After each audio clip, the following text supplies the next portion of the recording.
Hello বন্ধুরা, সবাইকে good morning. তোমরা সবাই কেমন আছো? আশা করি ভালোই আছো। কেয়ার রায় চ্যানেলটা প্লিজ দেখতে দেখো। এখন বাজে 8টা, দেখতেই পাচ্ছ কি রান্না আছে। এই দেখো বন্ধুরা, ডিমের অমলেট করে, ডিমের অমলেটের ঝাল।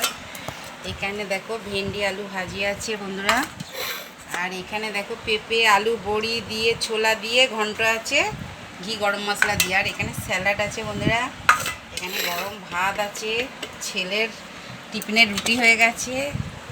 ছেলে এই যে টিফিনে রুটি নিয়ে যাবে, ছেলের টিফিনে রুটি করে দিয়েছি। বুঝতে পারছো বন্ধুরা, আজকে এই মেনু। ডিমের অমলেট করে, ডিমের অমলেটের ঝাল, ঢেঁড়স আলু ভাজা, পেঁপে আলু বড়ি দিয়ে ছোলা দিয়ে ঘন্ট, ঘি গরম মশলা দিয়ে। এখানে স্যালাড আছে, এখানে ভাত আছে। কে কে খাবে তো চলে আসো। আর প্লিজ প্লিজ আমার চ্যানেলটাকে সাপোর্ট করো, এইভাবেই তোমরা ভালোবাসা দিও বন্ধুরা। আর ছোটো একটা লাইক কমেন্ট করো বন্ধুরা। আর সাবস্ক্রাইব না করে থাকলে অবশ্যই সাবস্ক্রাইব করো, ঠিক আছে? আমার সাবস্ক্রাইবগুলো করে থাকলে আমার পাগলাপনাগুলো তো দেখতে হবে বলো বন্ধুরা। ঠিক আছে, চলো ভিডিওটা শেষ করার আগে সবাই সুস্থ থেকো, ভালো থেকো। আমি খুব ভালো আছি। চলো টাটা বাই, তারপর দেখা হচ্ছে সারাদিন।